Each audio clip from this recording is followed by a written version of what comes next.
अज्ञानगाढायतमोपहाभ्यां विवेकविद्याविनयप्रदाभ्याम् आशीम पुण्य प्रचय प्रदाभ्यां नमोस्तु ताभ्यां गुरुपादुकाभ्यां। देवी प्रपन्नार्ति हरे प्रसीद प्रसीद मातर्जगतोऽखिलस्य प्रसीद विश्वेश्वरि पाहि विश्वं त्वमीश्वरी देवी चराचरस्य यस्या प्रभावमतुलं भगवानन्तो ब्रह्मा हरश्च नहि वक्तुमलं बलं च सा चण्डिकाखिल जगत् परिपालनाय नाशाय च शुभभवस्य मतिं करोतु। जयतु श्री जगदम्बिके।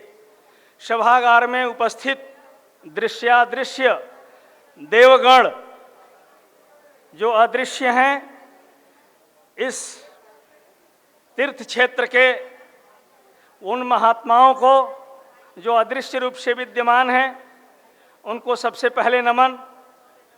साथ में मंचस्थ विद्वान हमारे बीच दैवज्ञ पंचभूतों का नमन करते हुए बहु प्रतीक्षा के बाद मेरा नंबर आया है। दो शब्द आपके बीच बोलने का अवसर मिला। मैं इस मंच के प्रति आभार व्यक्त करता हूं कि दो मिनट का समय मुझे भी मिल गया।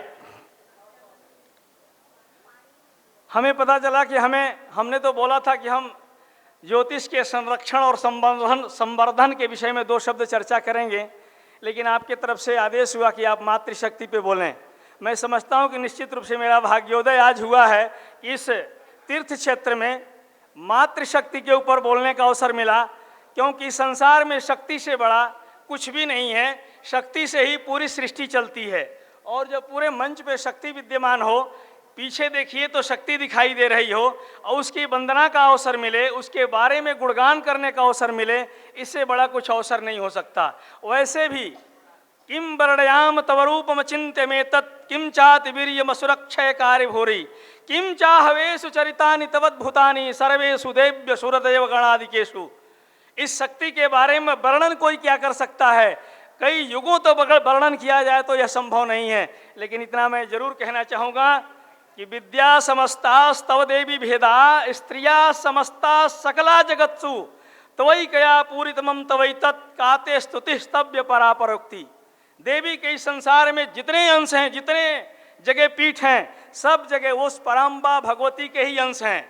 और इतना ही नहीं, समस्त विद्याओं में ही समस्त विद्याएं देवी ही हैं, और स्त्रियां समस्ता सकला जगत्सु, संसार की समस्त स्त्रियों में देवी का अंश है। इसलिए समस्त शक्ति रूपा सनातनी देवियों को मेरा नमन है। मैंने सुना है, पुराणों में पढ़ा है, ब्रह्मा विष्णु महेश, ब्रह्मा जी सृष्टि करते हैं, विष्णु पालन करते हैं, शिव संहार करते हैं, किताबों में पढ़ा है। जरा आज लाइव का यह मंच है, जरा एक लाइव चीज में बताता हूं। ये पढ़ा गया है, लेकिन ये देखा गया है कि ब्रह्मा विष्णु शिव सत्य हैं कि नहीं, इसमें संदेह हो सकता है। लेकिन यह पराम्बा स्वरूपा जो जगत जननी का जो अंश स्त्रियों में विद्यमान है, ये ब्रह्मा भी हैं, विष्णु भी हैं और महेश भी हैं। और कैसे हैं इसको मैं साबित कर देता हूं। ब्रह्मा का कार्य क्या है? सृष्टि करना।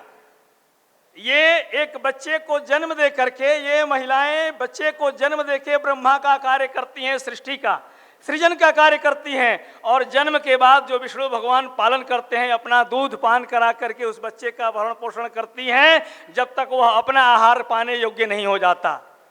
ये विष्णु का कार्य हुआ। और यही शक्ति स्वरूपा शिव का भी कार्य करती हैं, पुरुषों का भोग करके, उनकी शक्ति का क्षरण करके उनको श्मशान तक पहुंचा देती हैं। इतना ही नहीं, इन तीनों से पर एक चीज और भी है। उद्भव स्थिति संहार कारणीम क्लेशहारिणीम सर्वश्रेयस्करीम सीताम नतोहम राम वल्लभाम।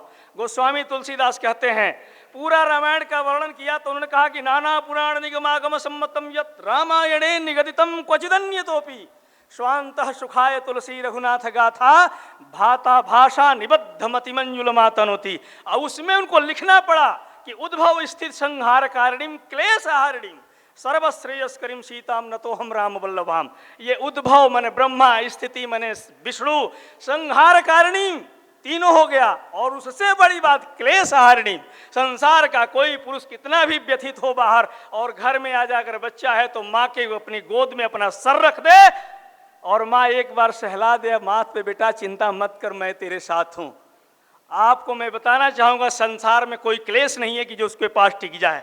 और आज तो स्त्रियों का सुख, जो स्त्री सचमुच अगर अपने पति से प्यार करती है और स्त्री जब एक बार बोलती है अब कहीं चिंता करते हैं, हम आपके साथ हैं ना, हम साथ लड़ करके इस समस्या का समाधान ढूंढेंगे। और जब वो क्लेश के हरण के लिए दो शब्द देती है तो संसार में कोई क्लेश टिकता नहीं है, घर में आके उसको शांति मिलती है।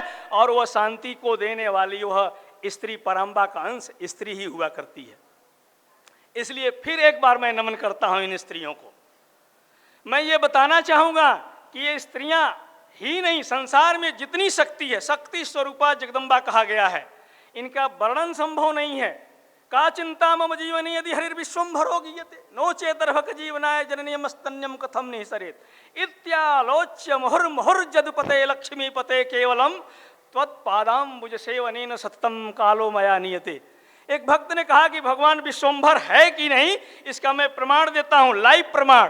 कहा विश्वम्भर का अर्थ होता है विश्वम भरयति पोषयति जह सह विष्णु, जो विश्व का भरण पोषण करे उसको विष्णु कहते हैं।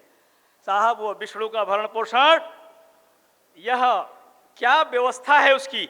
जब बच्चे का जन्म होता है माँ के पास स्तन पहले से है, लेकिन उन स्तनों में दूध नहीं है, उन स्तनों में दूध नहीं है। बच्चे का जन्म हो गया, उस विष्णु को पता है कि इसके स्तनों में दूध अभी तक नहीं था, अब देना जरूरी है क्योंकि बच्चा कुछ करने में सक्षम नहीं है, इसलिए अब देना जरूरी है। और बच्चा दुग्ध पान करके माँ अगर दूध न पिलाए, हालांकि कुमाता नहीं होती, फिर भी अगर दूध न पिलाए तो माँ स्वयं परेशान हो जाएगी। अपनी परेशानी मिटाने के लिए उस बच्चे को दूध पिलाना ही होगा, ये व्यवस्था है। और ज्यों ही बच्चा धीरे धीरे सयाना हो जाता है वो धीरे धीरे माँ के स्तनों का दूध सूखने लगता है। इसीलिए कृष्ण कहते हैं अनन्या चिंतयन्तो माम ये जना पर्युपास्ते तेषा नित्या युक्तानाम योगक्षेमम वहाम्यहम्। ये सारे देवताओं के लिए मिलेगा। केवल हनुमान चालीसा उठा लें छोटी सी, उसमें भी मिलता है कि और देवता चित्त न धरई हनुमत से ही सर्व सुख रही। अनन्या चिंतयन्तो माम, अनन्य भाव से किसी भी इष्ट की पूजा करिए, किसी भी इष्ट की पूजा करिए, वो आपको परम तत्व तक पहुंचा देगा। नहीं तो लड़ाई होती रह जाएगी कि सबसे बड़ा देवता कौन है। और सबसे बड़ा देवता के चक्कर में आज शिव जी बने हैं, कल विष्णु जी बने हैं, वो तो उनके गुरु मानते हैं, इसमें आप मिट के रह जाओगे। किसी एक को पकड़ लो, नहीं तो वही दशा है कि पूछा गया सबसे बड़ा कौन है, पृथ्वी आके खड़ी हो गई, कही कि सबसे बड़ी तो मैं हूँ। पृथ्वी कही कि हम बड़ी, तब तक शेष भगवान आ गए, कहे कि इस पूरी पृथ्वी को तो अपने सर पे हम धारण किए हुए हैं, तो तुमसे बड़ा तो मैं हूँ। और जो ही शेष बोला शिव जी आ गए, तुमको तो मैं गले में लटकाया हूँ, तुमसे बड़ा मैं हूँ। ये ही शिव जी बोले, कैलाश पर्वत आ गया कि प्रभु मैं अपने कोने में आपको बिठाए रहता हूँ, आपसे बड़ा तो मैं हूँ। कवि लिखता है पृथ्वी कही कि हम बड़ी तो शेष के सर पे क्यों खड़ी। शेष कहा कि हम बड़े तो शंकर के गले में क्यों पड़े। शंकर कहे कि हम बड़े तो कैलाश के कोने में क्यों पड़े। कैलाश कहा कि हम बने तो रावण की उंगलियों पे क्यों खड़े। रावण कहा कि हम बड़े तो राम के बाणों से क्यों मरे। राम कहे कि हम बड़े तो हनुमान के दिल में क्यों पड़े। हनुमान के कहे कि हम बड़े तो राम के शरण में क्यों पड़े। अंतिम में भक्त और भगवान आ जाता है। मैं ज्यादा न कहते हुए इतना जरूर कहूँगा, मैंने चूंकि अपना विषय दिया था, वो विषय को लेके मैं मर्माहत हूँ। कल से चर्चा हो रही थी, ज़्यादा नहीं समझ लूँगा। बच्चों के नाम में आप जरूर इस बात का चिंतन करें कि जथा नाम तथैव गुणा। आप देखेंगे अगर दुर्योधन का नाम देखेंगे तो दुष्टताम पूर्वकम युद्धम करोति यह सह दुर्योधन। जो दुष्ट युद्ध भी करे तो दुष्टता पूर्वक करे। युधिष्ठिर युद्धे स्थिर जह सह युधिष्ठिर। जो युद्ध में भी घबराए नहीं उसको युधिष्ठिर कहते हैं। और आपने देखा कि दुर्योधन कितना भगवान को दूत बन के जाने के बाद भी वो दुर्योधन कहता है सुच्य ग्रम्न दास्यामी बिना युद्धे ने केशव। सुई तो इतने बड़ी लंबी नोक होती है, अगर युद्ध के द्वारा ही मैं देऊंगा अगर देना पड़ा जमीन तो, क्योंकि उसका नाम है दुर्योधन। जथा नाम तथैव गुणा। तो नाम जो दो रख रहे हैं आप, उसमें बड़ा कन्फ्यूजन होगा। एक छोटी सी कविता भी हमने बनाया। गंगा जमुना मथुरा काशी पहले रखे जाते थे नाम। गंगा जमुना मथुरा काशी पहले रखे जाते थे नाम, मगर आज रखे जाते हैं बिना अर्थ के नाम तमाम। रिंकी पिंकी रोली गोली बेबी गुड़िया कैसे नाम। आज नहीं क्या सुंदर लगता राम कृष्ण सीता बलराम। गुड़िया जब बुढ़िया होगी, गुड़िया जब बुढ़िया होगी उसे कहेंगे गुड़िया क्या। अब बबलू के होने पर नाम लगेगा बढ़िया क्या। गुड़िया दादी बबलू बाबा, नाम जथा नाम तथैव गुण, इसलिए नाम जरूर अच्छा रखें। आज ज्योतिष सम्मेलन हो रहा है, मंच को सम्मान करता हूं मैं और आभार प्रकट करता हूं कि आपने मुझे समय दिया, और आयोजक को विशेष आभार है कि एक आयोजक बहुत तपस्या करता है तो इस तरह की उपस्थिति हो पाती है। मैं आग्रह एक चीज़ जरूर करूंगा कि जिन भी सम्मेलनों में जाएं, आप पराशर संहिता और बारह मिहिर को किताब मत पढ़ाइए। आप लोग, आप पूरा पढ़ने के बाद आपके पास क्या अनुभव है वो दीजिए, वो लेने आए हैं। अगर किताब पढ़ना है तो पढ़ देंगे सर, किताब तो हम सदियों से पढ़ते आ रहे हैं। और मेरी बात करेंगे तो मैं गोरखपुर से आया हूं, गोरखपुर में गीता प्रेस है और गीता प्रेस पूरी दुनिया में सबसे अधिक किताबें बेचती है और सबसे सस्ती उपलब्ध कराती है। मैं तो साहब सारा काम छोड़ के आया हूं, कितने विद्वानों से कुछ मिल जाएगा, बहुत कुछ मिला, मैं मना नहीं कर रहा हूं, लेकिन मेरा आग्रह है कि बड़ा मीर ने ये लिखा है, पराशर ने ये लिखा है, क्या लिखा हो तो पढ़ के आए हैं यार। ये 12 राशियां 12 भाव आप सुना रहे हैं, क्षमा चाहेंगे हम सब विद्वान हैं, राशियों का परिचय लेने आए हैं, ककहरा पढ़ने आए हैं। अगर ये क्लास चल रहा हो तब तो अच्छी बात है, जरूर होना चाहिए, लेकिन अगर विद्वानों को बुलाया जा गया है तो ऊपर की बात की जाए कि यहाँ तक पराशर ने कहा। पराशर ने अगर ये कहा कि जितने चतुर्थ स्थान में बृहस्पति होता है उसके दरवाजे पे घोड़े ही नहीं नाते हैं, आप यही फलादेश पूरी जिंदगी करोगे। मेरे भी कुंडली में है बृहस्पति चतुर्थ स्थान का, मेरे दरवाजे पे तो एक भी घोड़ा नहीं है। लाखों लोग मिल जाएंगे जिनके दरवाजे पे घोड़े नहीं है। सोच बदलनी होगी। और पहले जो घोड़े होते थे वाहन, उसलिए वाहन कहा जाता था। आज हार पावर से बनने वाली गाड़ियां, ये कहो कि तुम्हारे पास एक अच्छा सेंट्रो होगा, बुलेरो होगा, स्कॉर्पियो होगा और पजेरो होगा, क्या क्या क्या क्या होगा, बदलना होगा। ग्रंथ में ढूंढ डालोगे पराशर संहिता में, बारह मिहिर संहिता में, तो कहीं नहीं मिलेगा कि सेंट्रो नामक कार तुमको मिलेगी। सोच बदलनी होगी। इस ज्योतिष पर अनवरत प्रहार होता चला आ रहा है। इस पे 2 शब्द कह के अपनी वाणी को मैं विराम देना चाहूंगा। और इस प्रहार से हम कंटिन्यू मरमाहत हो रहे हैं, लेकिन गर्व है सदियों से लोग इस पे प्रहार करते चले आ रहे हैं, सदियों से। और सदियों से प्रहार करने के बाद भी जो टूटे ना, उसकी मजबूती का आप अंदाजा लगा सकते हैं कि यह शास्त्र कितना मजबूत होगा और यह सनातन धर्म कितना मजबूत होगा। ये अपने आप में प्रमाण है। और इस मजबूती का एक और भी, ये भारतवर्ष ऐसा है, पुण्योयम भारतवर्षो हिंदुस्तानम प्रकृतितम वरिष्ठ सर्वदेशानाम धना धर्म सुखप्रद। ये पूरे विश्व में भारतवर्ष श्रेष्ठ है। क्यों श्रेष्ठ है? यह अन्य देशों की तुलना में बहुत धनवान नहीं है, बहुत देशों से गरीब है, फिर भी वरिष्ठ सर्वदेशानाम धना धर्म सुखप्रद, क्योंकि यहाँ धन के साथ धन है, धर्म है, सुख है, आनंद है, इसलिए यह भारत श्रेष्ठ है अन्य देशों की तुलना में। और इसका प्रमाण है, केवल कह नहीं रहा हूं, इसका प्रमाण है कि पूरे विश्व में अगर ब्रह्मा को अवतार लेना होता है, भगवान विष्णु को, भगवान शिव को किसी रूप में आना होता है, तो उनको भारतवर्ष चुनना पड़ता है। भारतवर्ष में आते हैं, उसमें खासकर उत्तर प्रदेश, मथुरा, अयोध्या चुन लिया करते हैं। ये हमारा भारतवर्ष है, इसलिए हम सर्वश्रेष्ठ हैं और गौरवान्वित होने की जरूरत है। और यहाँ की विद्या यह ज्योतिष और सनातन धर्म है। विवेकानंद को कहना पड़ा था शिकागो में, एतद् देश प्रसूतस्य सकाशादग्र जन्मना स्वम स्वम चरित्रम शिक्षेरन पृथिव्याम सर्वमानवा। ऐ पृथ्वी के वासियों, अगर कुछ ज्ञान प्राप्त करना चाहते हो, कुछ सीखना चाहते हो, तो भारत में चले जाओ, भारत के ब्राह्मणों से, दैवज्ञों से मिल लो, सारा ज्ञान पूरा हो जाएगा। क्षमा पूर्वक मैं आप लोगों से याचना करना चाहूंगा कि सम्मान पूर्वक आप अर्थार्जन करिए। अकृत्वा प्रसन्तापम अगत्वा खल मंदिरम अनुलंघ्य सताम मार्गम यद स्वल्पम अपि तद्बहु। दुष्टों का दरबार किए बगैर, धर्म के मार्गों का उल्लंघन किए बगैर और दूसरे को सताए बगैर जो थोड़ा धन आता है वो बहुत का काम करता है। जबकि आप किसी गलत तरीके से, जिम सरिता सागर में जाई यद्यपि ताहि कामना नाही तिम सुख संपत्ति बिना ही बुलाए धर्मशील पहीं आप सुहाए। सन्मार्गी हो जाओ, दूसरे के कल्याण के बारे में सोच लो, तुम्हारे पास यश प्रतिष्ठा धन वैभव पीछा करेगा, रखने का टाइम नहीं मिलेगा, उसके पीछे भगोगे, वो भगता रहेगा। सन्मार्गी हो जाओ, ये पुराण कह रहे हैं, वेद कह रहे हैं, मैं नहीं कह रहा हूँ, हमने अपने जीवन में पाला है। मैं बहुत सामान्य परिवार से रहा हूँ, लेकिन आप लोगों का स्नेह है, बहुत सारे देशों में गया और अपने देश की बात हमने कही। मैं सिर्फ इतनी बात कहना चाहूँगा कि जो लोग भी हमारे ज्योतिष पे प्रहार करते हैं कि यह पाखंड की विद्या है, मैं किसी का नाम लेना नहीं चाहूँगा। आप प्रहार करते रहो, आपके प्रहार से अंदर थोड़ी चोट तो जरूर पहुँच रही है, लेकिन इस भारत में इतनी औषधियाँ हैं, ये ब्रह्म विद्या रूपी इतनी मजबूत औषधि है कि जो ही थोड़ा सा गैपिंग मिलता है वह पुनः जैसे घाव भर जाता है।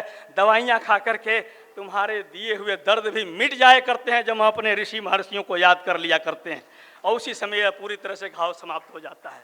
इसलिए हमें चिंता नहीं है, ये टूटेगा तो कभी नहीं। ये मेरा दावा है कि ज्योतिष कभी नष्ट नहीं हो, अरे ज्योतिष नहीं, दुनिया में कुछ भी जो आ गया नष्ट नहीं हो सकता है, रूप परिवर्तन हो जाता है। थोड़ा सा हम लोग कहीं ना कहीं अपने आप को सुधारने की जरूरत है, और थोड़ा सा सुधर जाए। हमने विश्व के मंच पे बार बार चुनौती दी है।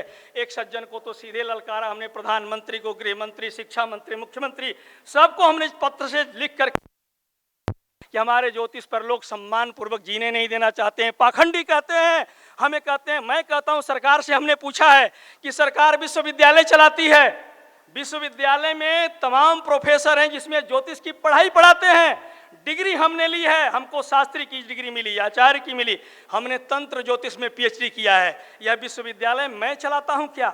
सरकार चलाती है। ये डिग्री अगर मेरे अंदर पात्रता नहीं थी तो मुझे पीएचडी की डिग्री क्यों दी गई? और ये सरकार ने दी थी। मैं आईएएस पीसीएस बन सकता था, मैं आईएएस हो सकता था, लेकिन उससे भी बड़ी विद्या हमने समझा ज्योतिष को। आईएएस होता तो अकेला आईएएस होता है, आज 200 आईएएस हमारे शिष्य हैं। इसलिए इस विद्या को चुना था, इसलिए इस विद्या को चुना था। और इसको कहने वाले लोग पाखंडी कहते हैं कि यह पाखंड भरा है। अरे अगर यह पाखंड भरा है तो यह पाखंड का विश्वविद्यालय सरकार चला रही है, मैं नहीं चला रहा हूं। ये पाखंड का विश्वविद्यालय सरकार चला रही है और जगह जगह पाखंडियों को भेज रही है। इसका मतलब कहने वाले लोग ये कह रहे हैं, जो ज्योतिष को पाखंड कह रहे हैं, वो सरकार की नीतियों का खंडन कर रहे हैं। वो ये कह रहे हैं कि सरकार पागल है, सरकार बेवकूफ है, उसे नीति बनाने नहीं आता। यद्यपि हमारा यह ज्योतिष बारह मीर के समय से गुरु परंपरा से आते हुए अन्य प्रकल्पों द्वारा इसकी शिक्षा दीक्षा का संवर्धन होता रहा है। आज तो पूरी सरकार ही इसको मान्यता दी है। और हमको जो प्रधानमंत्री, खुशखबरी आपको बता दें कि प्रधानमंत्री का जितने लोगों को लेटर हमने लिखा था उसमें प्रधानमंत्री का जवाब हमारे पास आ गया है। जल्द ही प्रेस कॉन्फ्रेंस मीडिया के द्वारा आपको सूचना पता चलेगी। इस मुहिम को जब तक यह साफ नहीं हो जाता कि आने वाले समय में, मुझे दुख इस बात का है कि रिक्शा चलाने वाला अगर कहता है कि ज्योतिष कुछ नहीं है, फर्क नहीं पड़ता। नो लोग कोपे अवलोक्यते दिवा सूर्य सिक्किम दूषणम, उल्लू को अगर दिखाई नहीं देता तो इसमें सूर्य का क्या दोष है? सूर्य तो प्रकाश कर डाला है, ये उल्लू की कमजोरी है कि उल्लू को दिखाई नहीं देता। ये मुहिम हमारा तब तक चलेगा जब तक, एक ही मेरी मांग है और इसमें आपकी शुभकामना चाहिए केवल मुझे।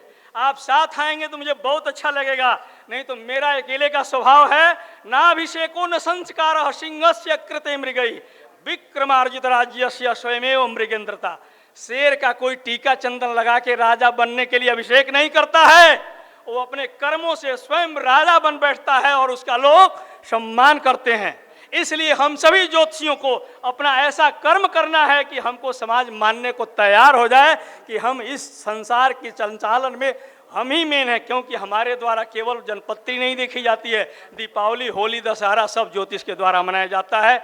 मैं अपनी बात को समाप्त करना चाहूँगा। मुहिम हमारा वहाँ तक है कि जब कहने वाले अन्य लोग कहें चलेगा, कोई योगी सन्यासी विद्वान कहने लगे कि ज्योतिष पाखंड है, यहाँ मेरा विरोध है। और ऐसे लोगों को मेरी मांग है, मृत्युर्वरम न पुनरप्यमान, अपमानित जीवन से मृत्यु श्रेष्ठ है। या तो ये कहना बंद कर दें, या तो विश्वविद्यालय बंद हो, अगर ये पाखंड है तो साबित करके बंद कर दिया जाए पढ़ाई, और नहीं तो जो भी इस बात को कहेगा कि ज्योतिषी पाखंडी है उसको जेल जाने की सजा दी जाए, ऐसा कानून बनाया जाए। जब तक ऐसा सम्मान हमें नहीं मिलता है तब तक मेरी मुहिम समाप्त नहीं होगी। आप सबकी शुभकामनाओं के साथ बहुत बहुत धन्यवाद।